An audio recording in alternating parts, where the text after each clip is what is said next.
মানে যখন আমরা তারাশঙ্কর বন্দ্যোপাধ্যায়ের কথা ভাবি, সেরকম বীরভূম মানে কিন্তু বিশ্বের 51 সতীপীঠের আরো একটা পীঠ ফুল্লরা সতীপীঠ। আমি এখন দাঁড়িয়ে আছি বর্তমানে ফুল্লরা সতীপীঠে।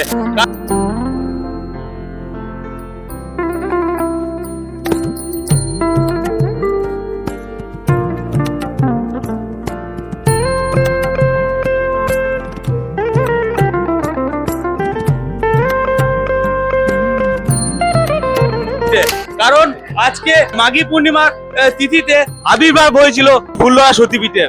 তো আজকে এই ফুল্লরা সতীপীঠকে নিয়ে হাজার হাজার ভক্তদের ভিড় কিন্তু ফুল্লরা সতীপীঠে দেখতে পাচ্ছি। সেরকম আমি কিছু ভক্তদের পেয়ে গেছি। আচ্ছা, আপনারা কোথা থেকে আসছেন? লাভপুর, আমাদের এখানকারই বাসিন্দা। এখানকারই বাসিন্দা। আচ্ছা, এখানে আজকে কি আছে?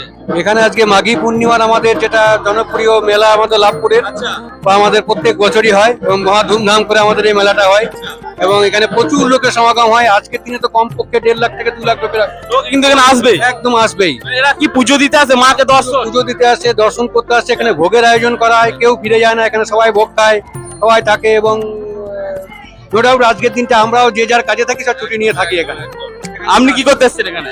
আমি এখানে মায়ের দর্শন করতেছি। আচ্ছা, পুজো দিয়েছেন মাকে? হ্যাঁ, মাকে পুজো দিতে পারি না, এই ভিড়ের প্রচন্ড ভিড় আছে তো আজকে। তো দেখতে পাচ্ছেন হাজার হাজার ভক্ত কিন্তু লাইনে দাঁড়িয়ে আছে শুধু মাকে পুজো দেওয়ার জন্য আর একটু মায়ের দর্শন পাওয়ার জন্য। কারণ আজকের এই মাঘী পূর্ণিমার তিথিতে আজকের দিনেই আবির্ভাব হয়েছিল ফুল্লরা মায়ের। আর এটা শুধু ফুল্লরা মা নয়, এটা আমাদের বীরভূমবাসী অর্থাৎ ভারতবাসীর কাছে আমাদের একটা বিরাট আবেগ। আজ 51 সতীপীঠের একটা সতীপীঠ ফুল্লরা সতীপীঠ, তার আজকে পুজো। আচ্ছা, আপনি কোথা থেকে আসছেন? ডোংরা। হ্যাঁ, গ্রাম ডোংরা। তোমরা কি করতে এসেছেন মায়ের কাছে আজকে? মায়ের কাছে আমি পুজো দিতে এসেছি। আচ্ছা, আজকের দিনে কি কি হয় এই ফুল্লরা সতীপীঠে জানা আছে আপনার? না, জানা নাই। না। আজকের এই ফুল্লরা সতীপীঠে এই মাকে উপেক্ষা করে কিন্তু এই ফুল্লরা সতীপীঠে বিরাট একটা মেলার আয়োজন করা হয় এবং এখানে শুধু মেলা নয়, হাজার হাজার ভক্তরা এখানে দুপুর বেলায় অন্ন সেবা করে, মায়ের ভোগ কিন্তু পাওয়া যায়। তো চলুন বাকি গল্পটা আমি মেলার ভিতরে গিয়ে অর্থাৎ যেখানে খাওয়া দাওয়ার ব্যবস্থা হচ্ছে সেখানে গিয়ে দেখে নেব। মাঘী পূর্ণিমাকে উপলক্ষ করে যেমন মায়ের একটা পুজোর আয়োজন করা হয়েছে, সেরকম এই ফুল্লরা সতীপীঠে প্রচুর মানুষের খাওয়া দাওয়ার ব্যবস্থা করেছে এখানকার কমিটি। তো এই আয়োজন বাড়ির ছেলেরা থেকে শুরু করে বাড়ির মহিলারা পর্যন্ত এই আয়োজনে হাত লাগিয়েছে শুধু মানুষকে একটু ভালো সেবা দেওয়ার জন্য। আচ্ছা দিদি, আপনি এখানে এরকম কি করছেন? এটা তো ছেলেদের কাজ।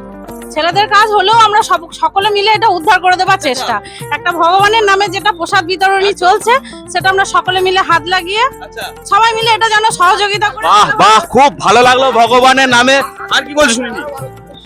কালকে রাতে আরো ভালো ছিল। কাল রাতে আমরা এখানে 12টা পর্যন্ত সবজি টবজি কেটে গিয়েছি, সমস্ত কিছু করে গিয়েছি। আবার সকালে এসেছি সবারই সঙ্গে হাত লাগাবার জন্য। কেমন লাগছে আজকের দিনটা আপনাদের? ভালো লাগছে, খুবই ভালো লাগছে। যেন বছর বছর এটা করতে পারি, ঠাকুর আশীর্বাদ করুক যেন বছর বছর আমরা এটা করতে পারি। দেখতে পাচ্ছেন প্রচুর রান্নার ব্যবস্থা করা হয়েছে।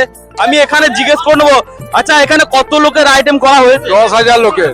10,000? হ্যাঁ। মানে একসঙ্গে 10,000 মানুষ খাবে?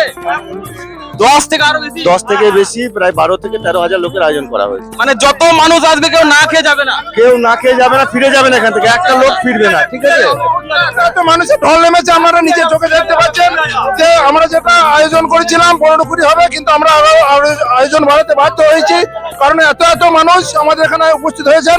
আপনারা আমাদের আয়োজন দেখে বুঝতে পারছেন এত আয়োজন, এই জন্য আমাদের আয়োজন বাড়াতে হয়েছে। আর মানুষ যত আসবে আমরা শেষ পর্যন্ত মানুষকে দিয়ে যাব, কোনো অসুবিধা হতে দেবো না। আচ্ছা, এটা কতদিন ধরে হবে? কতদিন ধরে হবে বলতে আজকেই আমাদের আজকের দিনটাই, মানে আজকের দিনটা যদি লাভপুরে এসে থাকেন তাহলে আপনি প্রসাদ না খেয়ে কিন্তু বাড়ি যেতে পারবেন না। আর এটা মানে ফুল্লরা সতীপীঠের এই একটা রীতিনীতি, মানে এটা আজকে 127 বছর থেকে হয়ে আসছে বীরভূমের ফুল্লরা সতীপীঠের এই রীতিনীতি। তো ভিডিওটি কেমন লাগলো কমেন্ট সেকশনে অবশ্যই জানাবেন। দেখা হবে নতুন কোনো জায়গা থেকে নতুন কোনো ভিডিও নিয়ে।